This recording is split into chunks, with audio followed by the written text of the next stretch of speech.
All right, ladies and gentlemen, we are back with another fire episode of No Pump Fakes. And we have Scott Agness on the show. What's going on, Scott? How you doing, man? Welcome to the show. Hey, I appreciate the invite. Good to meet you guys.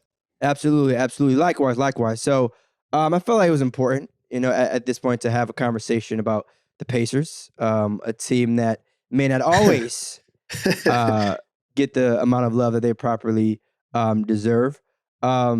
But of course, I feel like with the most recent news and Miles Turner, and missing a couple of games and things of that nature, how do you think that's going to overall, Scott, impact the team early on, just to get started with the season too? Yeah, I think more than anything, it just kind of derails what they've been working on for the last 3 weeks with the lineups. For example, he had a stress reaction in his foot in January. He hadn't played since then. Therefore, he still hasn't seen the court even with Tyrese Haliburton in a meaningful regular season game. So Tyrese is the face and the future of this team. You'd like to see how they're paired. And also, by the way, since Miles last played in a regular season game, Sabonis was traded to Sacramento as part of that deal that brought Haliburton here. So there was a lot of excitement, probably a little bit of nerves and nervous energy for Miles, I think, to get back after it just because it had been over 9 months. The team looks drastically different. Obviously, they're headed towards a rebuild here. He's in a contract year with lots to prove. So it's just kind of a frustrating and emotional last couple of days, I think, for Miles and what he's trying to do. It's not big in the grand scheme of things, right? It's not a serious injury, he said after practice today. Only expected to keep him out a couple of games. And beyond that, they'll fill in the gaps if you lose. You kind of want to, right? A little bit. But you would like to kind of get this team going and moving forward in the right direction with the core and that starting five that they have established the last 3 weeks in camp. You said this is a rebuilding situation with the Indiana Pacers, but I look at their roster, I don't know how bad they're going to be. But in the East, as deep as we have seen in quite a while, who do you see them better at than, I think, is the question maybe. Yeah, definitely. But it's just my thing about it is just like they're kind of can be potential on the cusp of the play-in situation. And if they're on the cusp of the play-in situation, it's kind of like they're not really going full all like rebuilding mode like most teams for Victor. I would temper those expectations. I'm not expecting anything close to that. I'm going to be honest. 25 games, 25 wins last year. A lot more veterans on the roster. They did have a lot more injuries last year. So just looking at that, hey, look, if you don't have 400 games missed due to injury like they did last year, TJ Warren never suited up. Yeah, you would expect them to be better, but I think there's different priorities. You're going to play the younger guys. You probably don't need to play Tyrese and other guys 40 minutes. Keep them at 32, 35. And so, I think there's a lot of individual talent, but there's a lot of newness, a lot of young guys. Like the average age is under 24. It's like 22. So there's going to be a lot of growing pains. But to your point, I think there's going to be some highlights, some bright points, but I just don't think it'll accumulate in a lot of wins. So what do you think the expectations for the Pacers should be this season? A lot of growing pains, a lot of development individually. Tyrese take the next step individually. Ben Mathurin is already a great player and a fun guy to watch. Already, he's really impressed everyone with what he's been able to do and his ability to attack and finish through contact. Like his first basket in the NBA went right to the hole and went against a 7'3" Kristaps Porzingis. No hesitation. He is, and this is no arrogance. He's one of the most confident players I've been around, and he's 20 years old. This was a moment he dreamed about. So I think it's more important not to look at the metrics with this team and more look at, can they establish a reasonable defense? Because the defense has been awful the last couple of years. Can they be relevant? For example, in the first game of the season, they gave up 23 field goals at the rim, not in the paint, at the rim. And that was with Miles out. So those are the little things that you want to see, I think, from this team. How good do you think Tyrese can be? Do you think he's going to be the next future star when we talk about some of the great star players that the Indiana Pacers have, like Paul George, like Victor Oladipo, like Reggie Miller? I think from that standpoint, absolutely, as long as the longevity of his time is here. And there's no reason to think it won't be. I mean, he's bought a house. He's invested in this community. You could tell, by the way, you're asking, what are the expectations? A couple days before the season, they had the team out in the community at the local grocery store, giving away tickets, meeting with fans. Remember, this team was last in attendance last season. So there's also a point of making this fun again, but also having some success. So there's that. But then in terms of Haliburton, I see him as becoming one of the best point guards in the league, probably a fringe all-star, depending on what the competition is there.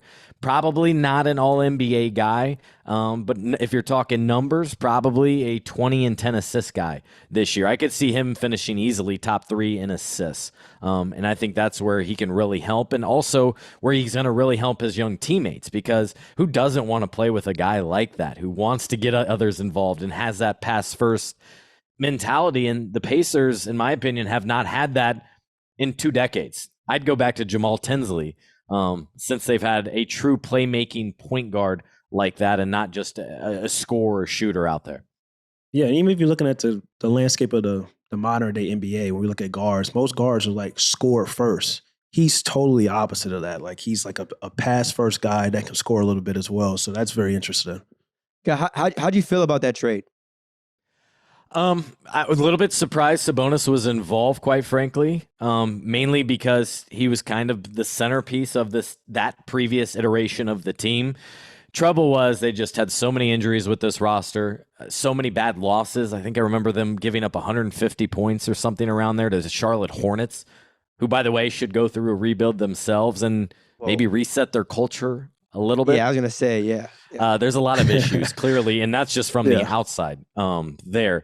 But they kind of pivoted in early January and said, hey, look, this is something we want to do. And by the way, I should point out to the audience, this is surprising and rare to the Pacers, because they have the longest tenured owner in the league, Herb Simon, who's not getting any younger at 84, by the way, who's very much firm in his principles, as the owners are in it together, firm in his principles that no one should tank, that you should always try to win. And that's in large part because he had one of the best executives in recent history in Donnie Walsh, who was there for 20 years. And what he was able to do was rebuild on the fly. So that's what Simon had known and what he wanted to continue. But they were at a crossroads. And so, to your point, decided, all right, let's pivot here.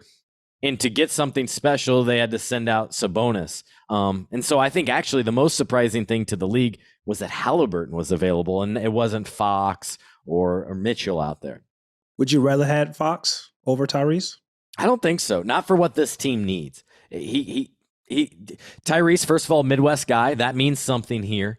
You know, his parents, his dad drove down from Oshkosh, Wisconsin last night. He had a big contingent of family here. He wants to be here, wants to be the face of the team, and wants to embrace them as much as the Pacers want to hug him and embrace them. Something that was lost with Paul George, something that was lost with Victor Oladipo. So they are hoping he can be that guy, not just on the court, but it's imperative for him to be that off the court. They need that symbol for many times down the street. It was Peyton Manning for so long. So that's what they were looking for as well, in addition to what he could do on the court. In terms of pairings and duos, do you think long term, even with Tyrese being there, do you think the possibilities of superstars and that being an attractive somewhat market for players to actually go to the Pacers, as opposed to them having to build through the draft or through trades of that nature? I'll believe it when I see it. Let's just put it that way. We got to be blunt about it, because if you look at the Pacers' history, great player, not a superstar, not a hugely substantial player when it comes to winning in the playoffs. David West, love the guy, but that's the best they've gotten to this point. They're never in the conversation. That's why, in fact, you saw him this offseason go after DeAndre Ayton. A guy like that generally is not going to choose the Pacers if he's an unrestricted free agent. So again, that's something Herb Simon normally does not approve of, is going after another owner's players. They did it this time.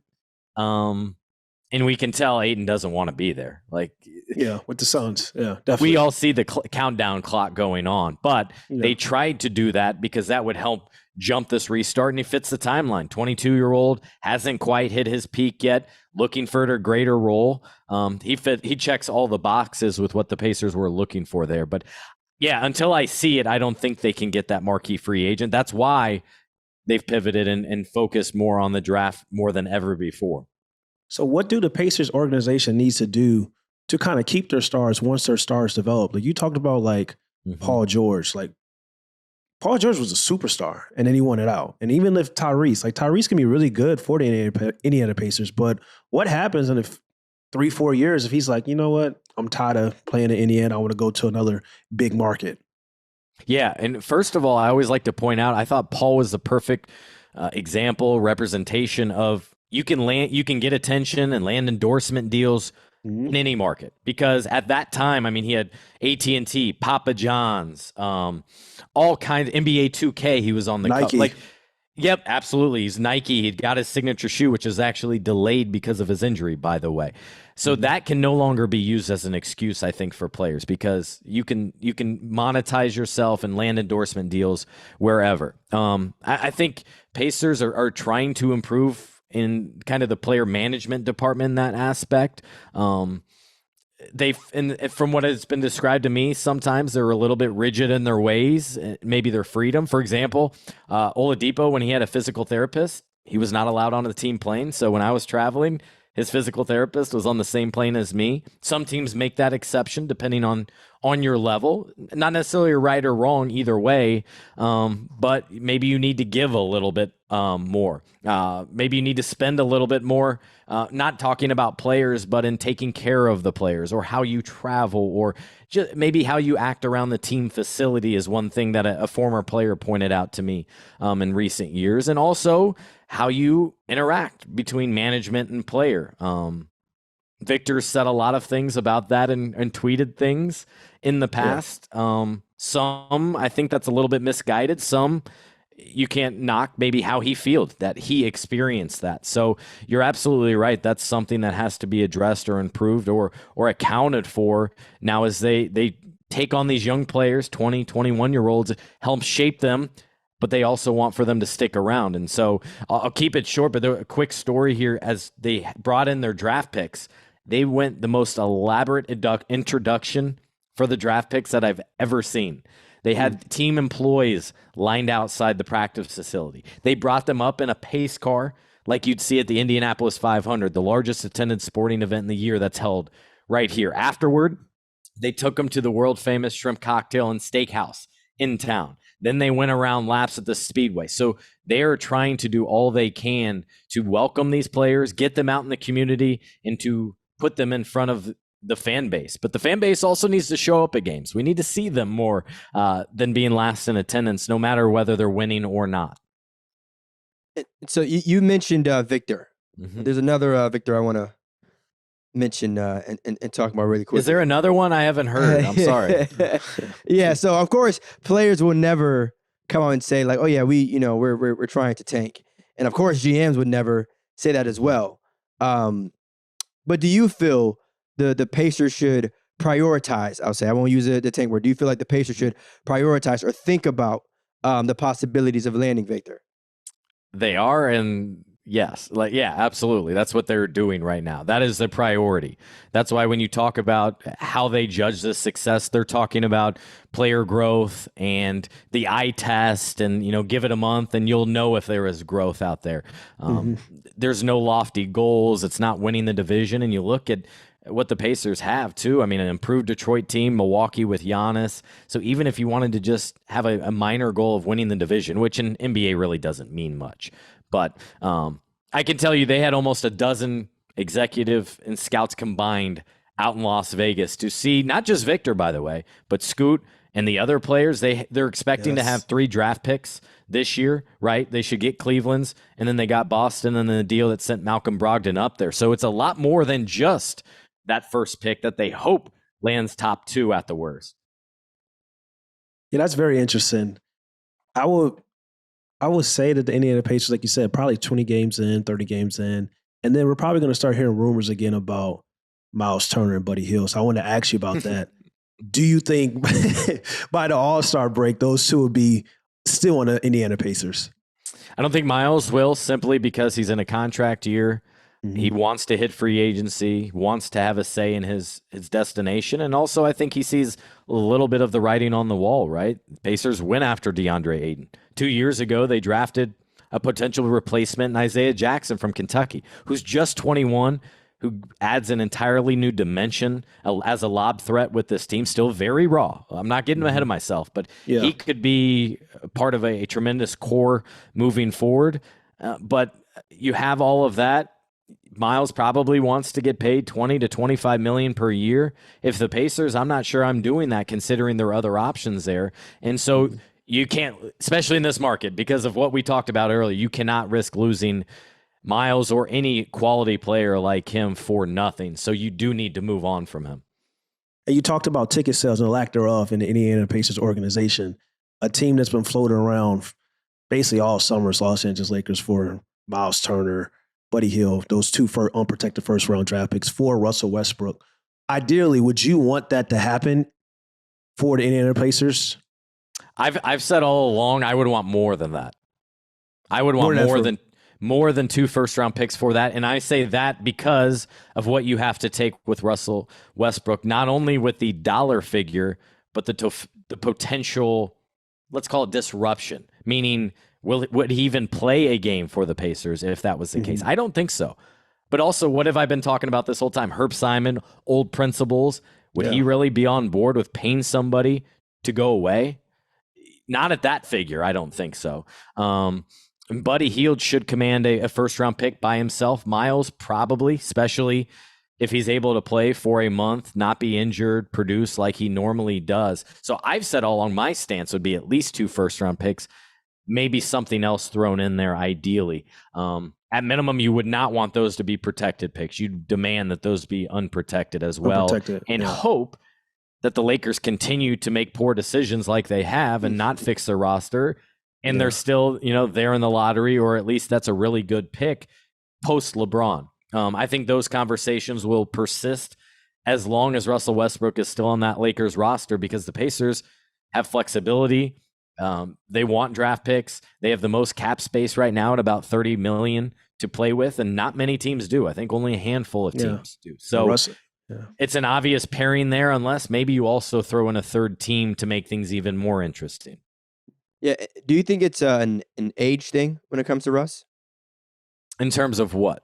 You mentioned like disruption, because so obviously the money probably the an other issue, disruption. but in terms of like on the court, like development with if we're sitting here saying that the Pacers are kind of like in a youth movement, obviously Russ, he probably wouldn't be a part of the overall movement towards 3, 4, 5 years later from now. You know what I mean? Yeah. Now I totally do. Yeah, that's exactly what it is, right? So if you didn't play him, that's tough for the owner to swallow. If you did play him, you're disrupting a backcourt that's full of youth, as you described, right? Tyrese Haliburton, Benedict Mathurin, that is going to be exciting for years to come. Could be one of the best backcourts 2-3 years down the road. You throw in Chris Duarte, Buddy Hield for right now.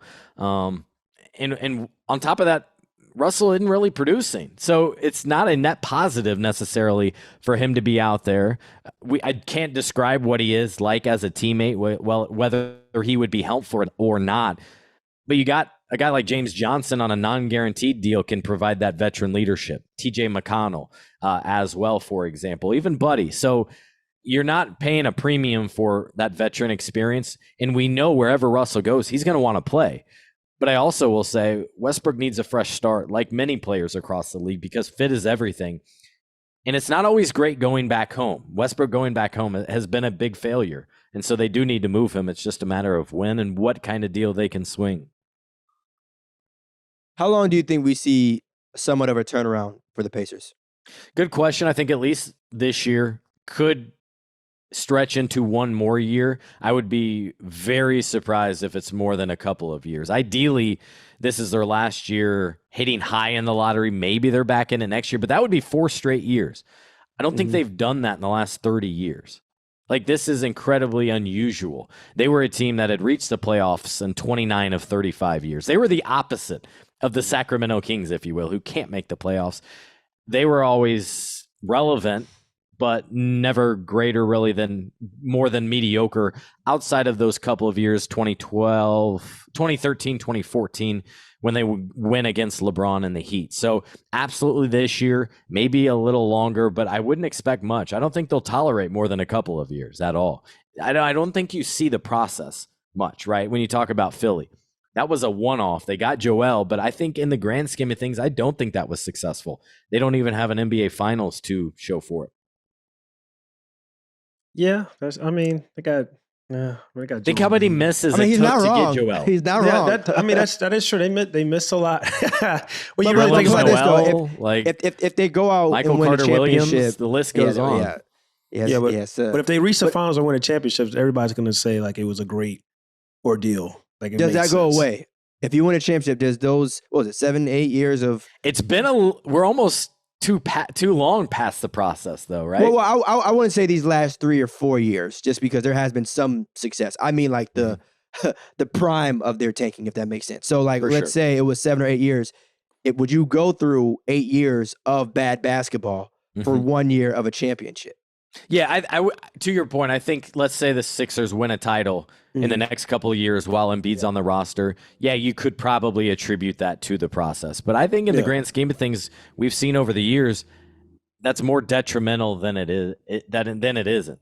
Because one thing that's being impressed upon this young Pacers team and the characteristics of the players that they are going after are the guys that they have to kick out of the gym, guys that are back in at 10 o'clock, that want to win everything, whether it's a 3-point contest or a game of knockout. The players, especially Benedict Mathurin, that guy has had to be pushed into the training room to calm down after losing a pickup game in the summer. So they won't take losing lightly, and that's by design. You talk a lot about Benedict Mathurin. Mhm. Do you think he could be potentially the one instead of Tyrese when we talk about like the guy for the Indiana Pacers? Because I look at Benedict, what is he, 6'6", athletic, shot making ability. He was one of the best shooters, 3-point shooters in college basketball with Arizona. I mean, he has the tools. I look at him as like his floor, maybe like a taller version of Terry Rozier, but his ceiling, possibly like a Jason Richardson type of player. Like, I think he's that special. Yeah, one of the names the assistant coach for the Pacers mentioned was kind of a hybrid of maybe like a Dwayne Wade in terms of how much he wants to attack, but also how he has the shot, how much he's determined to get to the line, can play make for others. I really like that kind of description, even though his build isn't quite the same.